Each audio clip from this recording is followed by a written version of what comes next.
From Quito, Ecuador, my name is Carla Gonzalez, and this is From the South, the midday news brief from Telesur English. And we begin this new edition right now.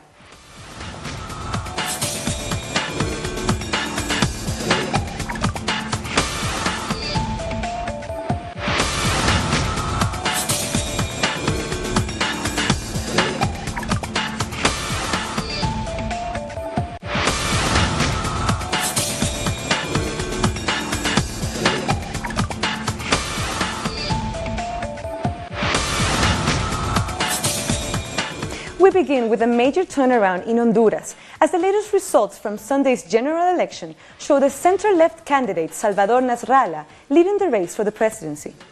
Supporters of the opposition alliance went wild as the first official results came through in the early hours of the morning. With 57% of the votes counted, they gave Nasralla 45.17%, over 40.21% for the current president, Juan Orlando Hernandez, of the Conservative National Party. We have finished with the dictatorship. This puts an end to the dictatorship. Long live Nasrallah.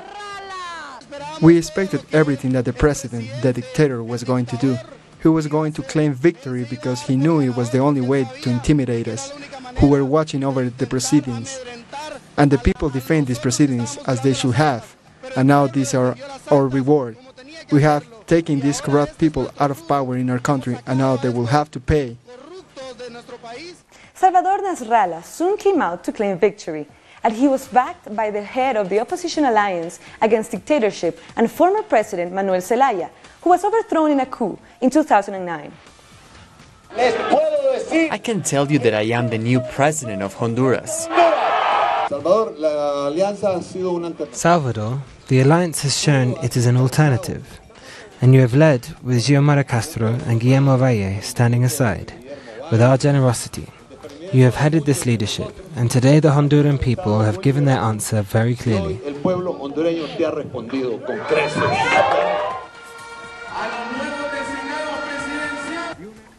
This was not what the Honduran establishment and most of the media had expected. A couple of hours after the voting centers closed at 4 p.m. local time, exit polls seemed to confirm that President Juan Orlando Hernandez was on his way to re-election, just as opinion polls had indicated in recent weeks. Hernandez seized on the numbers to say he had won, even though there were no official results. With a huge number of exit polls and the ballots being processed in real time as they come in, it is very clear that we have won resoundingly this election. That is what the polls say, and that is what the results we are seeing from the count are saying.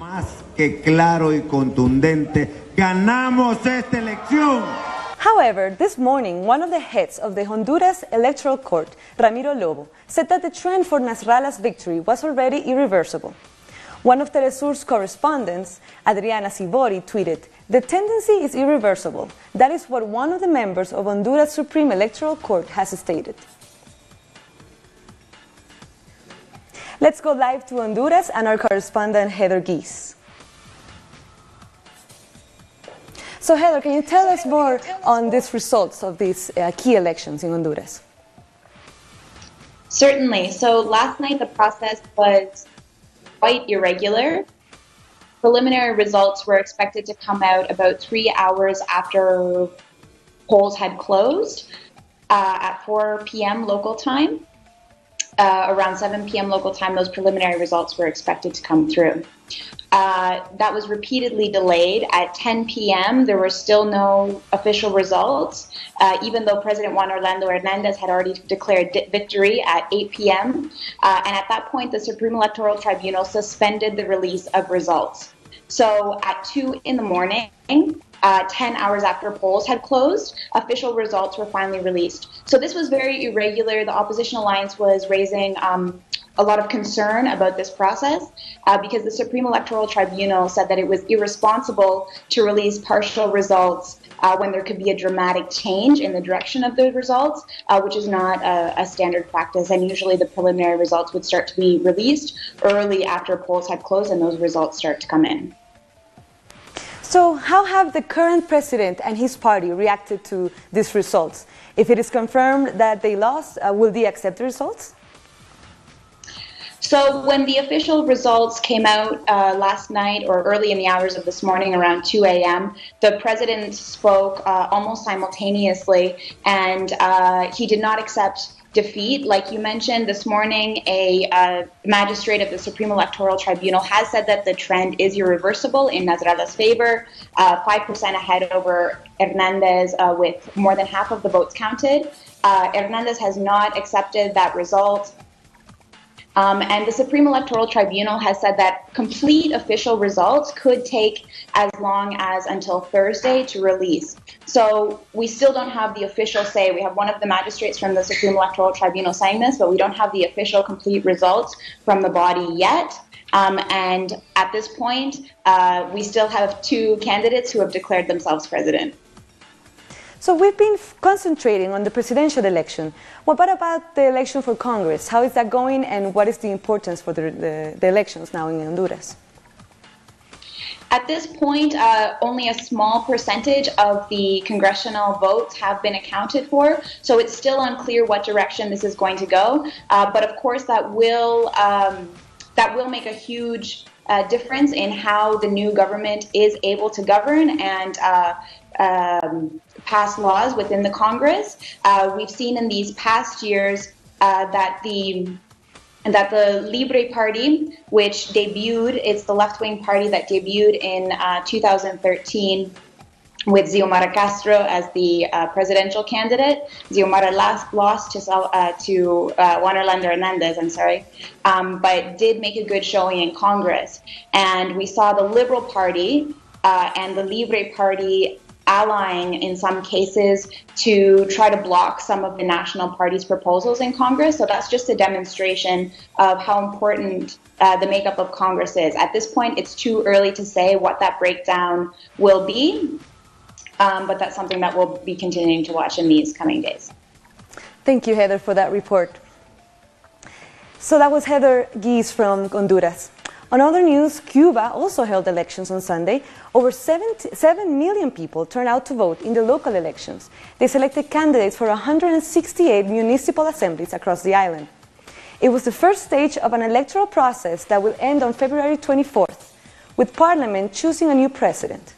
Of the 221 candidates in the ballot, women made up 35.4%, while young people 19.5%. The runoff vote in the constituency, where none of the candidates have won more than 50% of the votes, is scheduled for December 3rd. Today we are showing the world and to everybody out there that could be interested in our system that this is real. This is not previously set up or imposed. Cuban people come to vote because we are positive about the need to defend our democracy. So our correspondent in Havana, Laura Prada, has more about the elections. Hello, yes, thank you. Nice to greet you from Havana. Indeed, as Cuban authorities said, this Sunday was an electoral success for Cuba.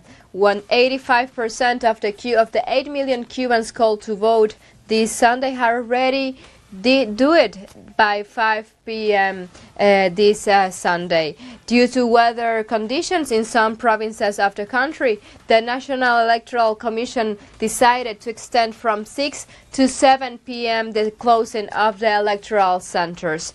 These results will be presented today in few hours by the National Electoral Commission in a public press conference where Cubans will know exactly who their representative was and how the official results of these elections. This is all I have for now. I get back to you. That was Laura Prada from Havana.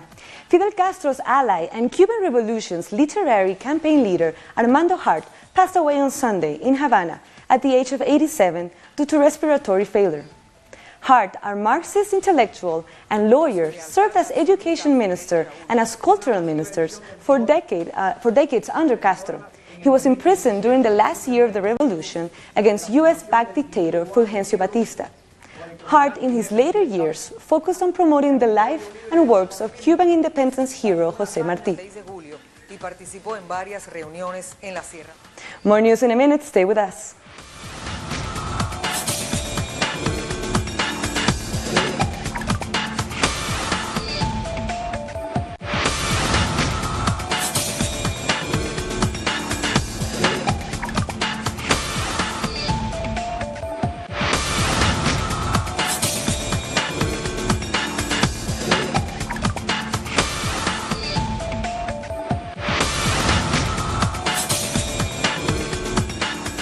last week, the Venezuelan authorities arrested 6 executives of Citgo, the U.S. subsidiary of Venezuela's state oil company, PDVSA, on charges of corruption.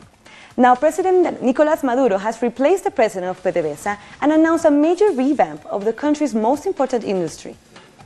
To lead this restructuring, this revolution within the new PDVSA, conquered by our comrade Hugo Chavez in the battles of 2002 and 2003, I announced the appointment of Major General Manuel Quevedo as the new president of the oil industry, our beloved PDVSA. And at the same time, Manuel Quevedo is appointed the country's new oil and energy minister.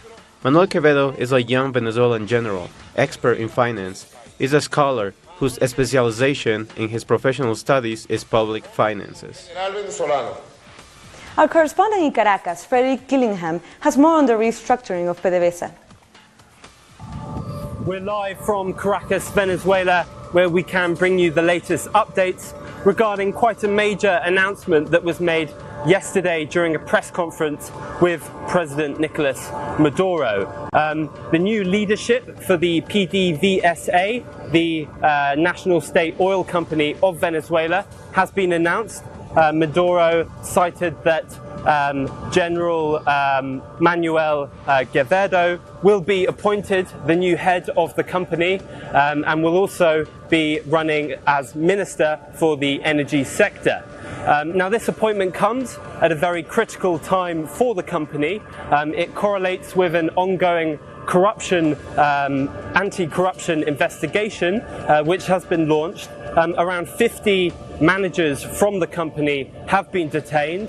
Alongside these detainments, members of Citgo, the American subsidiary, have also been arrested for potential corruption charges. During the press conference, Nicolás Maduro reiterated the need to stamp out corruption and impunity within the oil sector. With this new appointment and the ongoing anti-corruption investigation, this just might look like it's a new start for the oil company PDVSA. That's it from me for now in Caracas, Venezuela. I'm Freddie Gillingham for Telesur English. That was a reporter from Caracas. And also in Venezuela, the Peoples of Africa Festival has begun with the aim of strengthening cultural links and solidarity. More in this report from Caracas. Venezuela's Afro identity has taken stage at Caracas' main downtown theatre. The Peoples of Africa Festival has officially begun, welcoming the public and giving them the chance to share and enjoy a part of their country's heritage which goes back centuries. The week-long cultural festival will play out across the capital. Musical events and workshops will be staged throughout schools, universities and public spaces, where the values of integration and unity will be emphasized. Performances from the National Ballet of the Congo, local artists from Mozambique and Nigeria have come to Caracas to share their music and culture with the city. From what we have been witnessing, it seems to be very easy to express yourself culturally in Venezuela, and we're just happy to be a part of it. It is something that I hope they continue to have year after year. The festival was founded in 2005 and promoted by the late Hugo Chavez, who seek to bolster ties with the African continent. Music is love, and I wish firstly for peace. We are together, Venezuela. Now the festival, in its 5th year, proves to be a lasting legacy of the late leader, serving as a symbol of strength and solidarity for Africans and Venezuelans. Frederick Gillingham, Telesur, Caracas. In Argentina, the province of Rio Negro was the scene of another incident of brutal repression for the Mapuche community, this time claiming the life of 22-year-old Rafael Nahuel and wounding several others. Let's take a closer look with this report. Live rounds were again used to repress the Mapuche. This time, a young man was shot in the back and killed. Other protesters were also wounded by the security forces commanded by Minister Patricia Bullrich. Continúa luego de lo de The repression in Cushman continues after the killing of Santiago Maldonado, which proves that it's a clear state policy to persecute, repress, and now kill the indigenous people, particularly the Mapuche, fighting for their land. That's why this first response is very important to demand justice, to avoid impunity, and for Patricia Bullrich to leave, who is responsible for giving them license to kill. The Lafken-Wincul Mapu community was evicted from Route 40 in an unprecedented security raid ordered by federal judge Gustavo Villanueva. They've been demonized and persecuted, breaking the extension of the law that delayed all types of evictions to find a negotiated exit. We believe the national government is politically responsible. This is clearly a criminalization plan and an extermination plan of the Mapuche people. I believe this was approved by Macri and Bachelet. Human rights organizations are denouncing the fact that members of this community are still hiding in the woods, and even though the judge has committed to stop this hunt, they're afraid there could be more repression.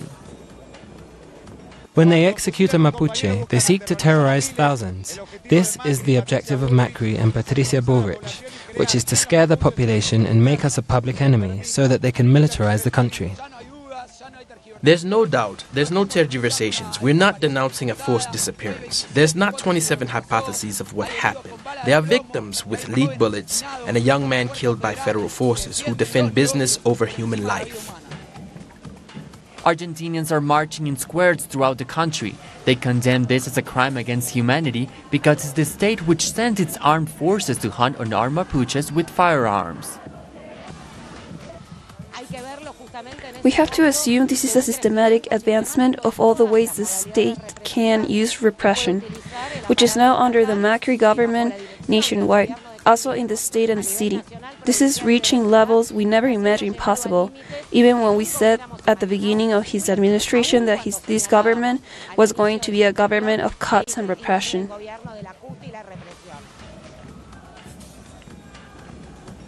Protesters also warned that along with the collaboration of media outlets, Macri's administration is trying to normalize the approval of repression, illegality, and even the execution of those who defend and fight for their rights. Also in Argentina, the search for the missing submarine continues. The Argentinian Navy has confirmed that a Norwegian vessel left Buenos Aires on Sunday and will reach the operation zone for the search of the 44 missing submarine crew members within 24 hours. Russia also has sent an ocean research ship, and the U.S. Navy has provided an underwater rescue capsule. Shortly after returning to the country on Friday, Ecuador's former president Rafael Correa has defended the innocence of Vice President Jorge Glass. Correa said the arrest of his political ally, who has been charged with links to the Odebrecht bribery scandal, is part of a political persecution led by the current president Lenín Moreno, who he described as a traitor. Correa warned that a counter-revolution is brewing within the ruling País Alliance, and said that his aim is to help rebuild broad contact with the people, like that which existed at the start of the Citizens' Revolution 10 years ago, and which bolstered his presidency from 2007 to 2017. We are the moral compass of the country. We have always fought against corruption, and we will not allow them to steal our achievements. The only thing we have to leave to our children, our integrity. We have defended the resources of the homeland, and that fight has been led by Comrade Jorge Glass Espinel. All my solidarity and support to Jorge Glass in this political persecution. Ecuador already has a political prisoner. Let the world tremble if an innocent man is in prison. Thank you so much for being here, and always for victory, my compatriots. Women across Latin America took to the streets this weekend to commemorate the International Day for the Elimination of Violence Against Women. In Uruguay, participants of the 14th Latin American and Caribbean Feminist Meeting joined the Uruguayan organization Mujeres de Negro, or Women in Black. They rallied in silence in Montevideo's Old Town. Uruguay's Women in Black were joined by many other organizations against femicide to express their indignation at gender violence and the recent murder of 12-year-old Debrisa Gonzalez. Unfortunately, there has been years of protest, but we feel a lot of sadness because there has been advances in laws and some social answers, but there are still a lot of issues to resolve. Under the slogan, diverse but not dispersed, participants at the 14th Latin American and Caribbean Feminist Meeting joined the Women in Black. And for us, indigenous people, we bring women's voices from our witch-sized communities of Tobas, Argentina, with the biggest population in northern Argentina, so we came to share our experience with other women. A feminist icon read out their demands, speaking for all women across the continent. We're here to say that we're tired, that we've had enough of femicides, murders by partners or former partners, that it's time to stop massive femicides in our region. So far this year, there have been 25 femicides in Uruguay. Among these, there have been at least 2 murders in the last 2 weeks of a 9-year-old girl and another aged 12. Uruguayan society demands a cultural change to stop the death of innocent women and girls. Let's take a look at some of the other activities that took place across the region to demand an end to domestic violence and femicide. Dozens of women marched in Mexico City to protest against the growing number of femicides and pressure the government of Enrique Peña Nieto to adopt new policies to protect their lives from organized crime and violence. Hundreds of protesters marched in Lima, Peru, carrying banners and chanting "Not one more" to raise awareness of the high level of sexual abuse and impunity towards the aggressors. The Ministry of Women says that in 2016, 7 out of 10 women suffer from physical and psychological abuse. Demonstrations in different cities of Ecuador also took part in the mobilization against violence against women. They accused the patriarchal society of being the main reason for violence and sexual harassment against women. According to official figures, there has been 132 cases of femicides in 2017. And thousands of women marched in Costa Rica's capital to reject violence and demand the government promote gender equality with more opportunities and better living conditions for women. We'll be back very soon. Stay with us.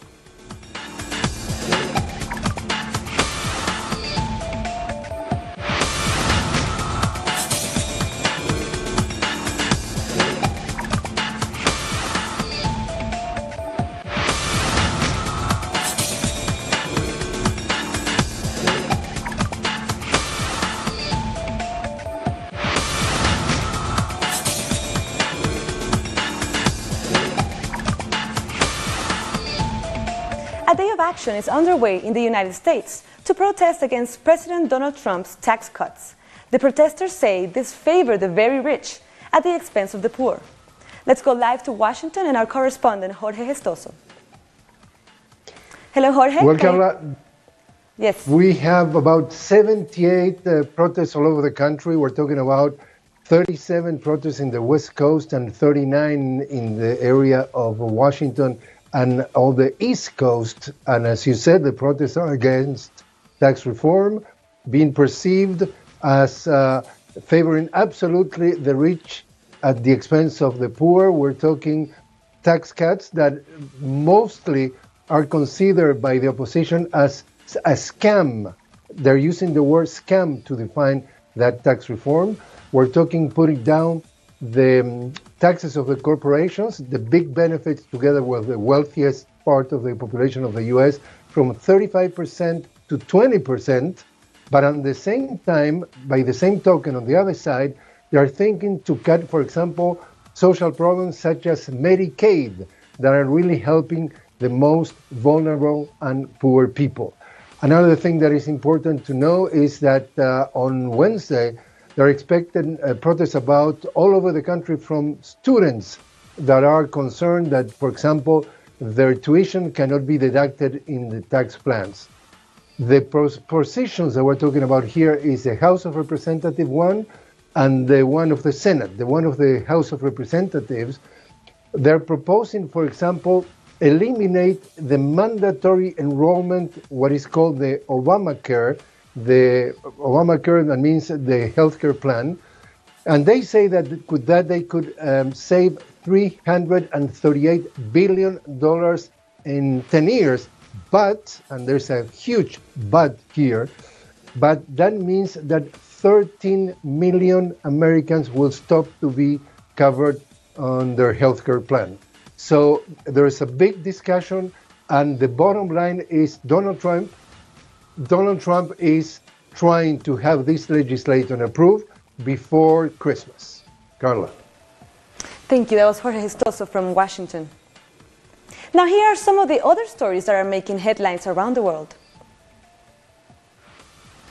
Bali's Mount Agung volcano alert has been raised to the highest level as the authorities warn of an imminent large eruption. About 100,000 residents near Mount Agung have been ordered to evacuate, but so far only 40,000 have been shifted to temporary shelters. The island's airport has been closed, therefore many tourists are stranded. Pope Francis has begun his 6-day trip to Myanmar starting in Yangon. The Pope's visit is a very sensitive one as he has been advised not to use the term Rohingya during his visit to avoid setting off a diplomatic incident that could turn the military and government against minority Christians. Myanmar has faced global condemnation over its treatment of Rohingya Muslims. Members of Germany's Christian Democratic Union convened at the party's headquarters in Berlin to continue talks on the prospects of forming a government with the Social Democratic Party in the forthcoming period. German Chancellor Angela Merkel's CDU is reported to have backed the plan to team up with the SPD, headed by Martin Schulz. Merkel says her party is serious about the coalition talks. That's why we are prepared to enter into talks with the SPD. We will conduct the negotiations as we have done with the Greens and the FDP in a serious, committed, honorable manner. And we are prepared to do the same with the SPD in view of successful negotiations. Pakistan Islamists have called off their national protest after the Law Minister Zahid Hamid's resignation. The Islamists were protesting for weeks, accusing the Law Minister of blasphemy after a reference to Prophet Muhammad was left out of the new electoral oath. Protests continued in Australia over the treatment of asylum seekers detained in neighbouring Papua New Guinea. This time, demonstrators chained themselves to the gate of the Prime Minister's official residence. Last week, Papua New Guinea police expelled some 400 asylum-seeking men from the island, which the United Nations decried. We've come to the end of this midday news brief. This and many other news, you can find them on our website at telesurtv.net/English. And join us also on social media, Facebook, Twitter, and Instagram. For Telesur English, I'm Carla Gonzalez. Thank you for watching.